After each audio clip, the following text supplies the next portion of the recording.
I was talking about how his passion is really training wrestlers, and wrestling is such an awesome sport, and it's like a heartbreaking thing. I'm sure even more for you to see that going from the Olympics in 2016. Hopefully they can save it.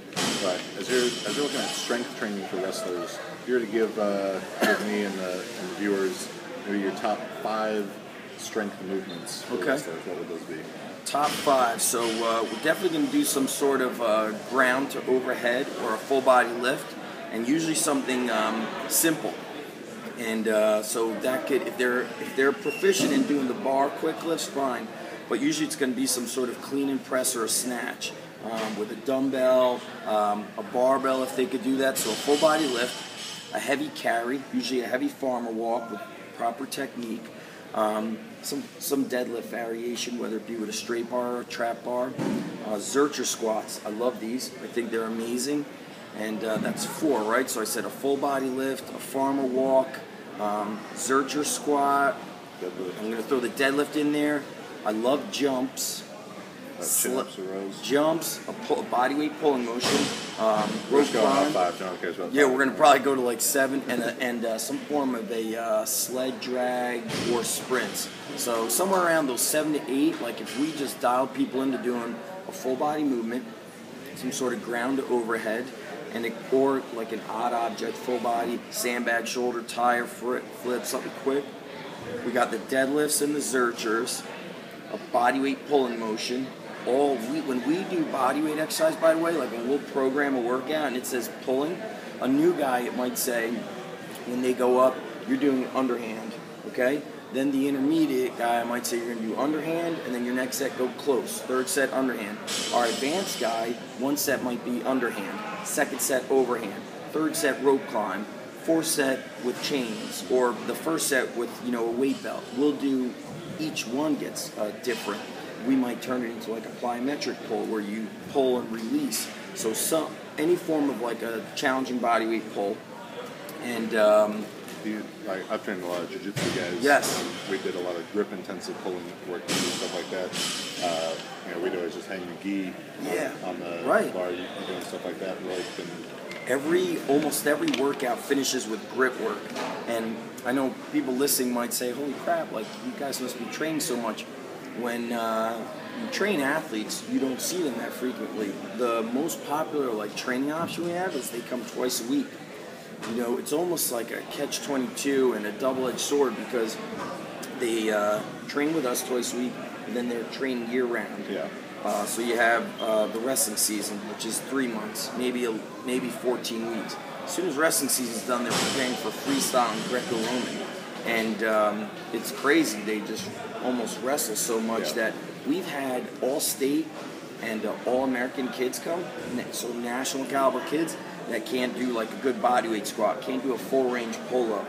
And these are like some of the best kids. So, we see them twice a week. We finish work with grip, Rolling Thunder, Captains of Crush, dumbbell hex holds, all kinds of wrist rollers. But also all of our training is it's grip work. So when they do kettlebells, we're teaching them to kind of like get in those, they're hitting their hands differently.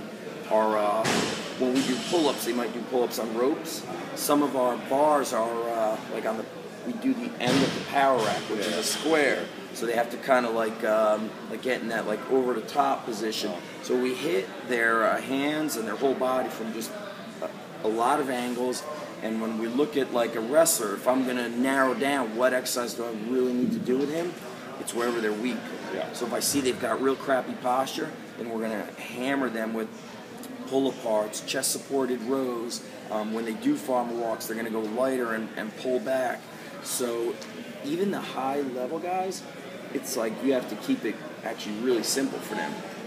So those like top 8 are kind of like, if you just rotate through them, and the kids develop a high level of wrestling, and then they have this, you could build nasty wrestlers. Yeah, and I think that's something for so many sports is that you got to figure out what's the most important and get great at those. Great at them. Instead of trying to be good at 50 different exercises. Absolutely. If we had to narrow it down, then Dan John said, he's like, you could be awesome if all you did was clean and press and carry stuff. Or some sort of, and wrestle. And that's a ticket. Wrestling also makes them strong. Yeah. Because that is weightlifting. That does make them strong. The tricky thing is that kids that wrestle too much, if they're not coached the right way, they could have like a lack of athleticism. So like today when I do lack of general skills. Lack of general skills. So today when I do this warm up, everything we do is if you work left side, you do right side. A wrestler might tend to always drill to one side, and that's how they get overuse injuries. So a kid would be like, why is my right knee blowing up like the size of a softball? Well, you're always like shooting a single and dropping down to your right knee. So I went to a wrestling club a couple weeks ago, and this one kid was a 2-time All-State, and he couldn't do a cartwheel to the one side. Everything was like, he'd do a cartwheel one side, anytime he had to go to the lead with the right hand, he would kind of like go and like flip backwards. It's like a crab walk. And I was like, holy crap, here's a kid that's for 2 years one of the best in New Jersey, which probably puts him in like the top 25 in the country, and he can't do a cartwheel. And it's like, if all we do is make him a little more athletic, he's now going to be a better wrestler. Or the kid who's like hunched back, if all I do is strengthen his upper back, he's going to be a better wrestler. So our training, we look at it in a way, how do we make him a better wrestler? That's number one. And make sure that the wrestling doesn't interfere with performance. And when I talk about performance, I'm talking about physically and mentally. So if I know that you're a real technical guy, but you need like to be meaner, then our workouts are going to focus on getting you mean and putting you through some hellish work to get you to like flip that switch. Yeah,